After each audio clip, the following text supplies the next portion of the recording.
Hey, welcome everybody. Welcome back to the Powder Shop. It's your boy Lil Slim, broadcasting live to you from Lil Slim TV on YouTube. Welcome to the Powder Shop. And also, I want to give you guys my Instagram handle. It's Lil Slim 17 on Instagram. You can also click the link in my bio. It's going to lead you here to the Powder Shop. And also, you can check out interviews, you can check out my podcast, and you can also check out the music and even the old school music, right? Check it out for free. So that's all in the link in my bio. And once again, my Instagram handle is Lil Slim 17 on Instagram. So, in today's show, I wanted to kind of revisit that Bounce Revolution. I did a recap on it, but I kind of had to revisit it again because, it was a lot that happened and there was a lot that was left out. And I told you it was a lot that left out because, I'm trying to recall these events that happened, over 30 years ago. And, so I just didn't want anyone to feel left out or say, oh, he ain't mentioned that or what happened with this, So I just had to, touch on, go back and just touch on a few things and fill in a few gaps. And I think it's going to be a few more gaps I'm going to have to fill in, but I'm going to fill in one gap now. So in that Bounce Revolution, I told you how it started and where it started and everything. And then I explained to you all that happened before the labels got involved. And then when I got to the end of it, I started telling you when the label started to get involved. So they had a few more labels that was emerging during that Bounce Revolution that was happening. T.T. Tucker and DJ Irv started that around between 1990 and 1991. Well, like I said, you had Cash Money, and then you had Big Boy emerge just slightly and shortly after Cash Money. They emerged, right? No Limit didn't come back to New Orleans until later, before they just took over the whole rap game. But you had other bounce labels that emerged, and they specifically focused on nothing but bounce music. So I just wanted to touch on one of the labels that emerged that had a tremendous impact on bounce music, and that would be Take 4 Records, right? Take 4 Records is a staple in New Orleans, and it's a revered record label in New Orleans. And I could talk about my memories of Take 4 Records while being in New Orleans, being in the culture, and recognize the impact that they had on bounce music. As a matter of fact, if you want to be frank, Cash Money and Big Boy started to move away from bounce music. So that left the whole market open for Take 4 to just take over bounce music. And that's what Take 4 did. They took over bounce music.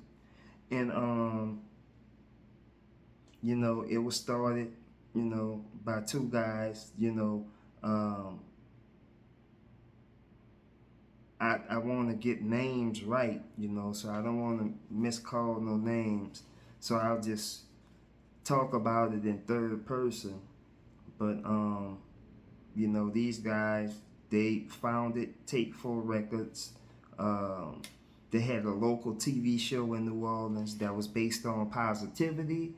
And anybody who know anything about Take 4 Records know that they was positive in the community and always doing things in the community. That's one of the things that made them win, is because they was always in the community showing love in New Orleans. So that's one of the main positives that made Take 4 successful in what they was doing, you know.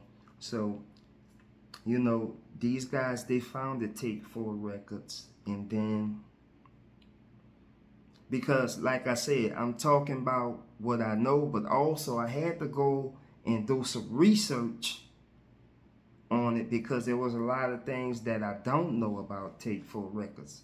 So I just wanted to make sure, you know, that I touch on the right things. And so the guys, they founded Take 4 Records, and then they met Eldon, and then they met Jubilee at a Coin dance. Jubilee was DJing at a Walter L. Coin dance, right? So that's when, you know, the guys that founded Take 4 Records saw that they had a niche in this market. You know, they was able to carve out their own piece of the pie in that bounce revolution, you know. And, you know, those guys did their homework, and they saw that Cash Money Records, they had an all-star roster over there, and Big Boy Records had an all-star roster. So Take 4 knew they had to build themselves an all-star roster, and that's just what they did, right? So you got the emergence of Take 4 Records, right? And the flagship artist was DJ Jubilee. Everybody in the city loved DJ Jubilee. DJ Jubilee is a crown jewel in the community in New Orleans. And, you know, we're not just talking about rapping. I mean, this guy, he's been in the community, you can almost say forever, in New Orleans. Youth, sponsoring youth programs, you know, football, basketball, you know, baseball, just in the community. Like I said, that's what Take 4 had the love for being community orientated, right? So you had DJ Jubilee, who was their flagship artist. He dropped the hot song, the hit song, Do the Jubilee All. When Jubilee All dropped, it spread it throughout the whole southern region. It just sucked New Orleans all the way up, and then, you know, they spread it throughout Texas and Arkansas. Doing my research, I found out that Take 4 took advantage of that momentum that the label was gaining, and they opened offices in Texas and Arkansas. That's what a lot of people in New Orleans don't know. Take 4 had them expanded, right? So then, after the Jubilee all popped off, they dropped Chopper. Now, maybe I'm not saying the way they dropped the music in the right order with the artists, you know, that's fine. You can leave it in the comments. But I just want to make sure I mention the artists. You know, I might not say it in the right order, you know, but just work with me. You know, like I said, this recollection and this research, you know. So they dropped Chopper, and then Chopper had the Chopper Style. Boom, took off, you know, another hit. Matter of fact, Chopper Style is the Saints theme song for the New Orleans Saints, our football team. So, boom, that's where Chopper got his start at, Take 4 Records. And then you have, let me back up, because Take 4 first group was, and I can't leave them out, it was a girl group called Desharay. I remember Desharay at that time, because I could remember all the advertisements and all the promotion that they was doing. So I could remember Desharay. Desharay was the first female group that Take 4 Records released before they met DJ Jubilee, right? So then they met Jubilee. Jubilee all popped off. Then Chopper Style popped off. And then, you know, they went on to work with another host of artists. You know, they had Willie Puckett. Willie Puckett popped off in the bounce scene.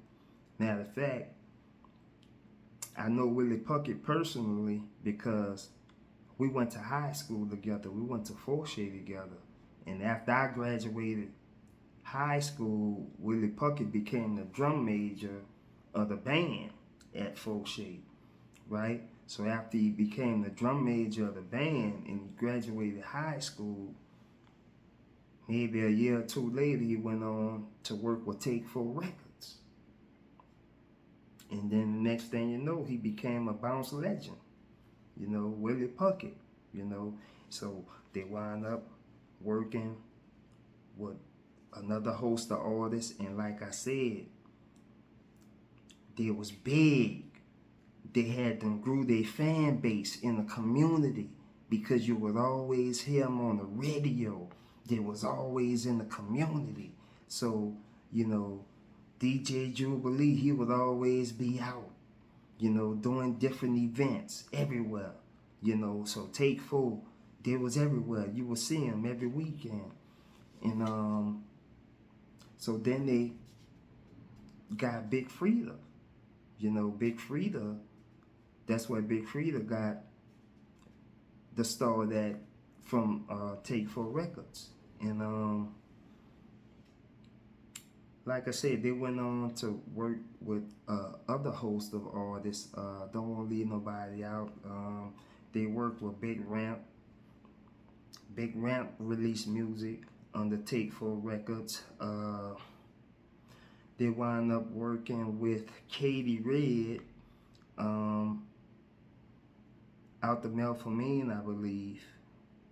They worked with Katie Red. They worked with KC Red.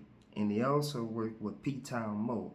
They also did some work with Fifth Wall Weebie. And then they started collaborating, you know, with different artists throughout the city. But I wanted to, you know, just touch on Take 4 Records, you know, because they had so much of an impact on New Orleans. And like I said, their influence in the bounce revolution was secondary to none, you know.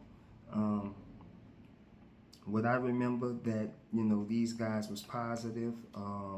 You can go on my Instagram page. I have pictures with DJ Jubilee, and I have pictures with Chopper on there, you know. And these guys is legends, man. These guys, you know, is crown jewels to the city, you know, and they just mean so much to New Orleans. And you know, like I said, Big Frida, you know, holds the title as the Queen of Bounce right now, you know, and DJ Jubilee holds the title as the King of Bounce.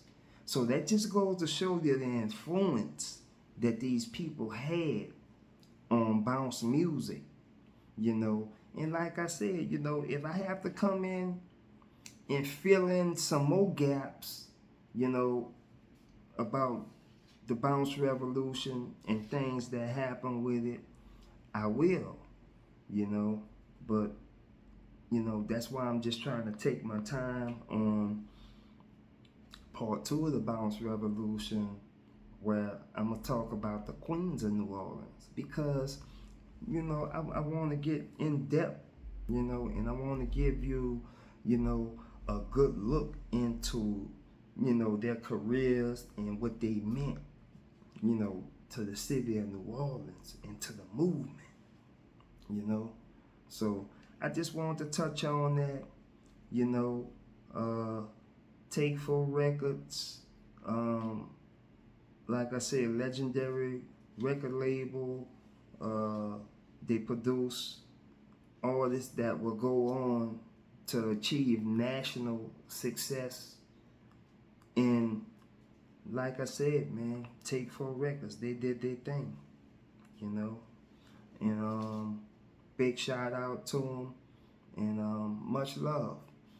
Welcome back to the Powder Shop TV, and I'm just happy to be here with y'all and be able to share these stories. And you know, I'll catch you guys on the next one.